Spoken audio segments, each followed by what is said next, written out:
आज हम BCom part 3 के पेपर विपणन के सिद्धांत पेपर फर्स्ट के इस प्रश्न पर चर्चा करेंगे कि उत्पाद जीवन चक्र से क्या आशय है। उत्पाद जीवन चक्र को प्रभावित करने वाले घटकों का वर्णन कीजिए। संकीर्ण अर्थ में उत्पाद प्रस्तुतिकरण से लेकर बाजार पतन अवस्था तक उत्पाद विक्रय का ये क्रम उत्पाद जीवन चक्र कहलाता है। जिस तरह मनुष्य को अपने जीवन काल में शैशव, बाल्यावस्था, किशोरावस्था, युवावस्था, प्रौढ़ावस्था और वृद्धावस्था से गुजरना होता है, उसी तरह प्रत्येक उत्पाद को भी अपने जीवन काल में विभिन्न अवस्थाओं प्रस्तुतिकरण, विकास, परिपक्वता, पतन और अप्रचलन से गुजरना पड़ता है। इसे ही उत्पाद जीवन चक्र कहते हैं। उत्पाद जीवन चक्र को प्रभावित करने वाले घटक।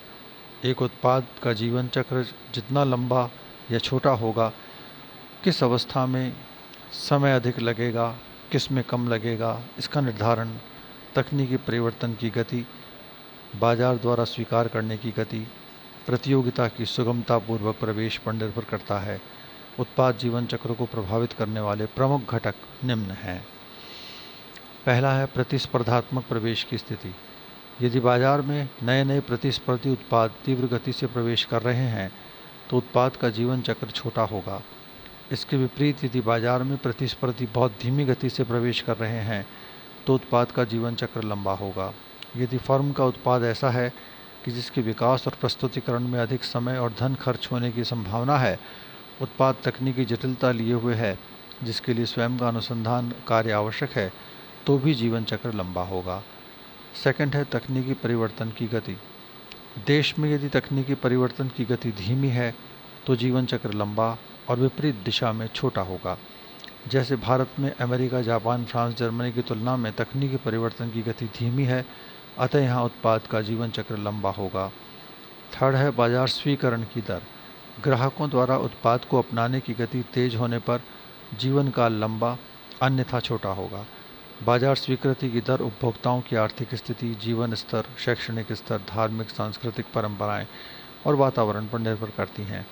समृद्ध देशों में नवाचार जल्दी स्वीकार्य होते हैं, जबकि विकासशील देशों में गरीबी, कम क्रय शक्ति के कारण यह गति धीमी होती है। मानव संसाधन व्यूह रचनाएं।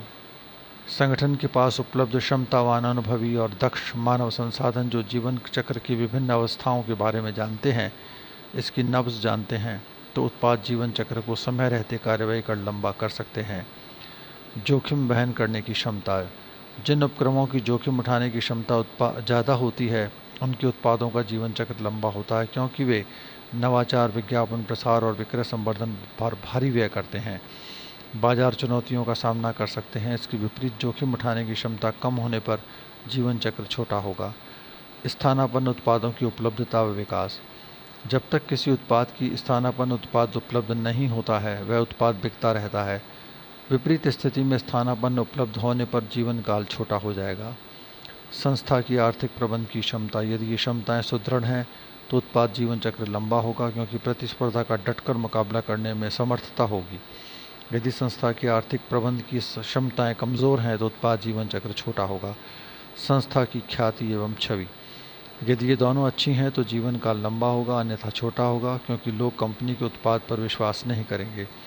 उत्पाद को पूर्ण वैधानिक संरक्षण। यदि कंपनी के उत्पाद का पेटेंट, ट्रेडमार्क या कॉपीराइट जैसे कानूनी संरक्षण उत्पाद के लिए ले रखे हैं तो उसकी नकल आसान नहीं होगी और जीवन काल लंबा होगा। इनके अभाव में नकली उत्पादों की भरमार होगी और मूल उत्पाद का जीवन चक्र छोटा होगा। उत्पाद नियमन व्यवस्था। देश की उत्पाद नियमन व्यवस्था भी उत्पाद जीवन चक्र को प्रभावित करती है। यदि संस्था उन व्यवस्थाओं का पालन कर तदनुसार उत्पाद बना रही है तो जीवन काल लंबा होगा, अन्यथा छोटा होगा।